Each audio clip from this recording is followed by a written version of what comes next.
ಶ್ರೀ ಗಣಪತಿ ಶಾರದಾ ಗುರುಭ್ಯೋ ನಮಃ. ಶ್ರೀರಾಮ ರಾಮ ರಾಮೇತಿ ರಮೇ ರಾಮೇ ಮನೋರಮೆ ಸಹಸ್ರನಾಮ ತತ್ತುಲ್ಯಂ ರಾಮನಾಮ ವರಾನನೆ. ಶ್ರೋತೃಗಳಿಗೆ ಶ್ರೀಮದ್ ವಾಲ್ಮೀಕಿ ರಾಮಾಯಣದ ಅಯೋಧ್ಯ ಕಾಂಡದಲ್ಲಿ ಸೀತಾದೇವಿಯು ಅನಸೂಯಾದೇವಿಯ ಅಣತಿಯಂತೆ ಅವಳು ಕೊಟ್ಟ ವಸ್ತ್ರಾಭರಣಗಳನ್ನು ಧರಿಸಿ ಶ್ರೀರಾಮನ ಬಳಿಗೆ ಬಂದುದು. ಶ್ರೀರಾಮನೇ ಮೊದಲಾದವರು ಆ ರಾತ್ರಿಯಲ್ಲಿ ಆಶ್ರಮದಲ್ಲೇ ತಂಗಿದ್ದು ಪ್ರಾತಃ ಕಾಲವಾಗುತ್ತಲೇ ಬೇರೆಡೆಗೆ ಹೋಗಲು ಋಷಿಗಳ ಅನುಮತಿಯನ್ನು ಬೇಡಿದುದು ಎಂಬ 119ನೆಯ ಸರ್ಗಕ್ಕೆ ಸ್ವಾಗತ.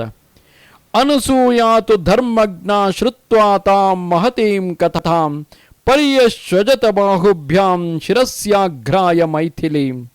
ಧರ್ಮಜ್ಞಳಾದ ಅನಸೂಯಾದೇವಿಯು ಸೀತೆಯು ಹೇಳಿದ ಸ್ವಯಂವರದ ಮಹಾಕಥೆಯನ್ನು ಕೇಳಿ ಸಂತೋಷ ಭರಿತಳಾಗಿ ತನ್ನೆರಡು ತೋಳುಗಳಿಂದಲೂ ಸೀತೆಯನ್ನು ಬಾಚಿ ತಬ್ಬಿಕೊಂಡು ನೆತ್ತಿಯನ್ನು ಅಘ್ರಾಣಿಸುತ್ತಾ ಹೇಳಿದಳು. ಸೀತೆ, ನಿನ್ನ ಕಥೆಯನ್ನು ಯಥಾವತ್ತಾಗಿ ನಾನು ಈ ಹಿಂದೆಯೇ ಕೇಳಿದ್ದೆನು. ಆದರೆ ನೀನು ಅದನ್ನು ಇಷ್ಟು ಸ್ಪಷ್ಟವಾದ ಶಬ್ದಗಳಿಂದ ಅದ್ಭುತವಾದ ರೀತಿಯಲ್ಲಿ ಎಷ್ಟು ಮಧುರವಾಗಿ ಆಡಿದ್ದೀಯೇ. ಮಧುರ ಭಾಷಿಣಿಯೇ, ನೀನು ಹೇಳಿದ ಈ ಕಥೆಯು ನನಗೆ ಅತ್ಯಂತ ಆನಂದವನ್ನು ಉಂಟು ಮಾಡಿದೆ. ನೆನಪಿರಲಿ, ಇಲ್ಲಿ ಸೀತೆಯು ಹೇಳುವಾಗ ಗುರು ಹಿರಿಯರೆಲ್ಲರ ಸಮಕ್ಷದಲ್ಲಿ ಗುರು ಹಿರಿಯರೆಲ್ಲರ ತಂದೆಯಾದ ಜನಕ, ಮಾವನಾದಂತಹ ದಶರಥ ಇವರೆಲ್ಲರ ಅಭಿಪ್ರಾಯ ಅನುಮೋದನೆಯನ್ನು ಒಳಗೊಂಡೇ ನಮ್ಮಿಬ್ಬರ ವಿವಾಹವಾಯಿತು ಎಂದು ಹೇಳುವಾಗ ಸಹಜವಾಗಿ ಹಿರಿಯರಾದವರಿಗೆ ಆನಂದವಾಗುತ್ತದೆ. ಆದರೆ ನಾವಿಬ್ಬರು ಪ್ರೇಮಿಸಿ ವಿವಾಹವಾದವರು ಎಂದು ಅಥವಾ ಧನುರ್ಭಂಗ ಮಾಡಿದಾಗ ನಾನು ಆತನಲ್ಲಿ ಅನುರಕ್ತಳಾಗಿ ವಿವಾಹ ಮಾಡಿಕೊಂಡೆ ಎಂದು ಹೇಳಿದರೆ ಕಿರಿಯರಿಗೆ ಅದರಿಂದ ಆನಂದವಾಗಬಹುದು. ಆದರೆ ಹಿರಿಯರ ಎದುರು ಅದೆಲ್ಲ ಆಡುವ ಮಾತುಗಳಲ್ಲ. ಆದ್ದರಿಂದ ಎಲ್ಲಿ ಯಾವ ರೀತಿಯಾಗಿ ಆ ಕಥೆಯನ್ನು ಹೇಳಬೇಕೋ ಆ ಕಲೆ ಸೀತಾಮಾತೆಗೆ ಹೇಳಿಕೊಡಬೇಕೇ. ಜಾನಕಿ, ಸೂರ್ಯನು ಮಂಗಳಕರವಾದ ರಾತ್ರಿಯನ್ನು ಸಮೀಪಿಸಿ ಅಸ್ತನಾಗಿದ್ದಾನೆ. ಅನಸೂಯಾದೇವಿಯು ಹೇಳುತ್ತಿರುವಳು. ಬೆಳಗಾದೊಡನೆಯೇ ಆಹಾರಾರ್ಥವಾಗಿ ಚೆಲ್ಲಾಪಿಲ್ಲಿಯಾಗಿ 4 ದಿಕ್ಕುಗಳಿಗೂ ಹಾರಿದ ಪಕ್ಷಿಗಳು ಸಾಯಂಕಾಲವಾಗುತ್ತಲೇ ನಿದ್ರಾರ್ಥವಾಗಿ ತಮ್ಮ ತಮ್ಮ ಗೂಡುಗಳನ್ನು ಸೇರಿಕೊಂಡು ಚಿಲಿಪಿಲಿ ಗುಟ್ಟುವ ಶಬ್ದವು ಕೇಳಿಬರುತ್ತಿದೆ. ಈ ಮಹರ್ಷಿಗಳು ಸಾಯಂಕಾಲದ ಸ್ನಾನವನ್ನು ಮುಗಿಸಿ ಒದ್ದೆ ಬಟ್ಟೆಯನ್ನುಟ್ಟು ಹೆಗಲ ಮೇಲೆ ನೀರಿನ ಬಿಂದಿಗೆಯನ್ನು ಹೊತ್ತು ಜೊತೆಯಲ್ಲಿ ತಮ್ಮ ತಮ್ಮ ಆಶ್ರಮಗಳಿಗೆ ಹಿಂದಿರುಗುತ್ತಿದ್ದಾರೆ. ಋಷಿಗಳು ಸಾಯಂಕಾಲದ ಅಗ್ನಿಹೋತ್ರಕ್ಕೆ ಸಂಬಂಧಿಸಿದ ಹೋಮ ಕರ್ಮವನ್ನು ಮುಗಿಸುತ್ತಿದ್ದಾರೆ. ಗಾಳಿಯಿಂದ ಮೇಲೇರುತ್ತಿರುವ ಹೋಮ ಧೂಮವು ಕಪೋತ ಪಕ್ಷಿಯ ಕುತ್ತಿಗೆಯಲ್ಲಿರುವ ಕಪ್ಪು ಬೆರೆತ ಕೆಂಪು ಬಣ್ಣದಂತೆ ಪ್ರಕಾಶಿಸುತ್ತಿದೆ.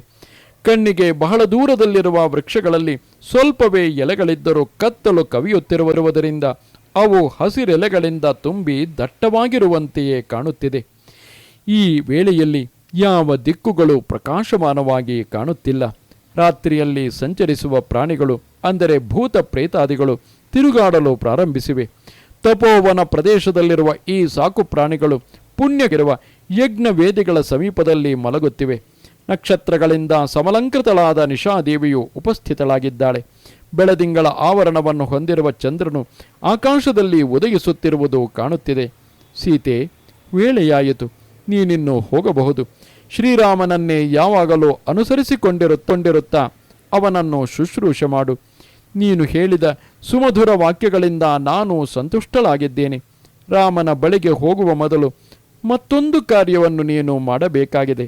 ನಾನು ಕೊಟ್ಟಿರುವ ವಸ್ತ್ರಾಭರಣಗಳೆಲ್ಲವನ್ನು ನನ್ನೆದುರಿನಲ್ಲಿಯೇ ನೀನು ತೊಟ್ಟುಕೊಳ್ಳಬೇಕು, ಅಲಂಕರಿಸಿಕೊಳ್ಳಬೇಕು. ದಿವ್ಯಾಲಂಕಾರಗಳಿಂದ ಸುಶೋಭಿತೆಯಾಗಿ ನನ್ನ ಮನಸ್ಸಿಗೆ ಸಂತೋಷವನ್ನು ಉಂಟುಮಾಡು. ದೇವಕನ್ಯೆಯಂತೆಯೇ ಇದ್ದ ಸೀತಾದೇವಿಯು ಅನಸೂಯಾದೇವಿಯು ಹೇಳಿದಂತೆಯೇ ಋಷಿ ಪತ್ನಿಯು ಕೊಟ್ಟಿದ್ದ ವಸ್ತ್ರಾಭರಣಗಳಿಂದ ಸಿಂಗರಿಸಿಕೊಂಡು ಅನಸೂಯಾದೇವಿಯನ್ನು ಕಾಲು ಮುಟ್ಟಿ ನಮಸ್ಕರಿಸಿ ಶ್ರೀರಾಮನಿದ್ದೆಡೆಗೆ ಬಂದಳು. ತಪಸ್ವಿನಿಯಾದ ಅನಸೂಯಾದೇವಿಯು ಪ್ರೀತಿಪೂರ್ವಕವಾಗಿ ಕೊಟ್ಟ ಆಭರಣಗಳಿಂದ ಸಮಲಂಕೃತೆಯಾಗಿದ್ದ ಸೀತಾದೇವಿಯನ್ನು ವಾಗ್ಮಿಗಳಲ್ಲಿ ಶ್ರೇಷ್ಠನಾದ ಶ್ರೀರಾಮನು ನೋಡಿ ಸಂತೋಷಿಸಿದನು. ಅನಸೂಯಾದೇವಿಯು ಪ್ರೀತಿಪೂರ್ವಕವಾಗಿ ವಸ್ತ್ರಾಭರಣ ಮಾಲೆಗಳನ್ನು ಕೊಟ್ಟಳೆಂಬ ವಿಷಯವನ್ನು ಮತ್ತು ತನಗೂ ಋಷಿಪತ್ನಿಗೂ ನಡೆದ ಸಂಭಾಷಣೆಯನ್ನು ಸೀತಾದೇವಿಯು ಅಮೂಲಾಗ್ರವಾಗಿ ಶ್ರೀರಾಮನಿಗೆ ಹೇಳಿದಳು. ಅನಸೂಯಾದೇವಿಯು ಸೀತಾದೇವಿಗೆ ಮಾಡಿದ ಮನುಷ್ಯ ಮಾತ್ರದವರಿಗೆ ಸುದುರ್ಲಭವಾದ ಮಹಾ ಸತ್ಕಾರವನ್ನು ನೋಡಿ ಶ್ರೀರಾಮನು ಮಹಾರಥನಾದ ಲಕ್ಷ್ಮಣನು ಸಂತೋಷಭರಿತರಾದರು. ಎಲ್ಲ ತಪಸ್ವಿಗಳಿಂದಲೂ ಸತ್ಕೃತನಾದ ಶ್ರೀರಾಮನು ಅನಸೂಯಾ ದೇವಿಯಿಂದ ಕೊಡಲ್ಪಟ್ಟ ವಸ್ತ್ರಾಭರಣ ಮಾಲೆಗಳಿಂದ ಸಮಲಂಕೃತಳಾಗಿದ್ದ ಚಂದ್ರ ಸದೃಶವಾದ ಮುಖಕಾಂತಿಯಿಂದ ಬೆಳಗುತ್ತಿದ್ದ ಸೀತಾದೇವಿಯನ್ನು ನೋಡಿ ಪರಮ ಸಂತುಷ್ಟನಾಗಿ ಆ ಶುಭರಾತ್ರಿಯನ್ನು ಆಶ್ರಮದಲ್ಲಿಯೇ ಕಳೆದನು. ರಾತ್ರಿಯು ಕಳೆದು ಸುಪ್ರಭಾತವಾಗಲಾಗಿ ನರಶ್ರೇಷ್ಠರಾದ ರಾಮಲಕ್ಷ್ಮಣರು ತಮ್ಮ ನಿತ್ಯ ಕರ್ಮಗಳನ್ನು ಮುಗಿಸಿ ಸ್ನಾನ ಮಾಡಿ ಅಗ್ನಿಹೋತ್ರವೇ ಮೊದಲಾದ ನಿತ್ಯ ಕರ್ಮಗಳಲ್ಲಿ ತೊಡಗಿದ್ದ ಅರಣ್ಯವಾಸಿಗಳಾದ ತಪಸ್ವಿಗಳನ್ನು ಸಂದರ್ಶಿಸಿ ಮುಂದಿನ ಪ್ರಯಾಣಕ್ಕಾಗಿ ಅವರ ಅನುಮತಿಯನ್ನು ಪ್ರಾರ್ಥಿಸಿದರು. ಶ್ರೀರಾಮನ ಪ್ರಯಾಣಕ್ಕೆ ಅನುಮತಿಸುವಲಾದ ಧರ್ಮಚಾರಿಗಳಾದ ತಾಪಸರು ರಾಮನಿಗೆ ಹೇಳಿದರು, ರಾಘವ, ಈ ಅರಣ್ಯದ ಸಂಚಾರ ಮಾರ್ಗಗಳೆಲ್ಲವೂ ರಾಕ್ಷಸರಿಂದ ತುಂಬಿ ಹೋಗಿವೆ. ನಾನಾ ವಿಧವಾದ ರೂಪಗಳನ್ನು ಧರಿಸುವ ನರಭಕ್ಷಕರಾದ ರಾಕ್ಷಸರು ಈ ಅರಣ್ಯದಲ್ಲಿ ವಾಸ ಮಾಡುತ್ತಿದ್ದಾರೆ. ರಕ್ತವೇ ಆಹಾರವಾಗಿರುವ ಅನೇಕ ಹಿಂಸ್ರ ಮೃಗಗಳು ಇಲ್ಲಿ ವಾಸವಾಗಿವೆ. ತಪಸ್ವಿಯೇ ಆಗಿರಲಿ, ಬ್ರಹ್ಮಚಾರಿಯೇ ಆಗಿರಲಿ, ಅವನು ಅಶುಚಿಯೋ ಅಜಾಗರೂಕನೋ ಆಗಿದ್ದರೆ ಅಂತಹವನನ್ನು ಈ ಮಹಾರಣ್ಯದಲ್ಲಿ ರಾಕ್ಷಸರು ತಿಂದು ಹಾಕುತ್ತಾರೆ. ಈ ಉಪಟಳವನ್ನು ನೀನು ನಿವಾರಿಸು. ಹಣ್ಣು ಹಂಪಲುಗಳನ್ನು ತರಲು ಕಾಡಿಗೆ ಹೋಗಿ ಬರುವ ತಪಸ್ವಿಗಳ ಹಾದಿಯು ಇದೇ ಆಗಿರುವುದು. ಈ ಮಾರ್ಗದಿಂದಲೇ ನೀನು ದುರ್ಗಮವಾದ ಅರಣ್ಯವನ್ನು ಪ್ರವೇಶಿಸುವುದು ಯುಕ್ತವಾಗಿದೆ.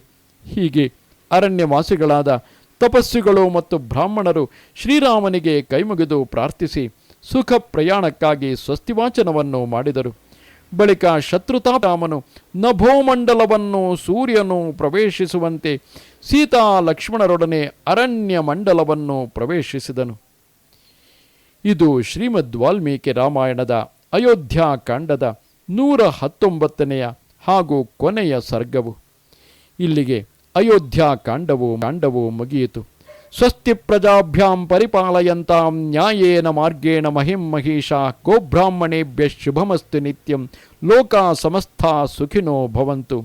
ಕಾಲೇ ವರ್ಷತು ಪರ್ಜನ್ಯ ಪೃಥಿವೀ ಸಸ್ಯಶಾಲಿನಿ ದೇಶೋಯಂ ಕ್ಷೋಭರಹಿತೋ ಬ್ರಾಹ್ಮಣಾ ಸಂತು ನಿರ್ಭಯಾಃ ಸಂತು ಪುತ್ರಿಣಃ ಸಂತು ಪೌತ್ರಿಣಃ ಅಧನಾ ಸಧನಾ ಸಂತು ಜೀವಂತು ಶರದಾಂ ಶತಂ ಕಾಯೇನ ವಾಚಾ ಮನಸೇಂದ್ರಿಯೈರ್ವಾ ಬುದ್ಧ್ಯಾತ್ಮನಾ ವಾ ಪ್ರಕೃತೆ ಸ್ವಭಾವಾತ್ ಕರೋಮಿ ಯದ್ಯತ್ ಸಕಲಂ ಪರಸ್ಮೈ ನಾರಾಯಣಾಯೇತಿ ಸಮರ್ಪಯಾಮಿ.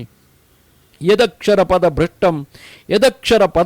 ಪದಭ್ರಷ್ಟಂ ಮಾತ್ರಾಹೀನಂತು ಯದ್ ಭವೇತ್ ತತ್ಸರ್ವಂ ಕ್ಷಮ್ಯತಾಂ ದೇವನಾರಾಯಣ ನಮೋಸ್ತುತೆ. ನಮಸ್ತೆ ಶಾರದೆ ದೇವಿ ಕಾಶ್ಮೀರ ಪುರವಾಸಿನಿ ತ್ವಾಮಹಂ ಪ್ರಾರ್ಥಯೇ ನಿತ್ಯಂ ವಿದ್ಯಾದಾನಂಚ ದೇಹಿ ಮೇ. ನಮಸ್ಕಾರ.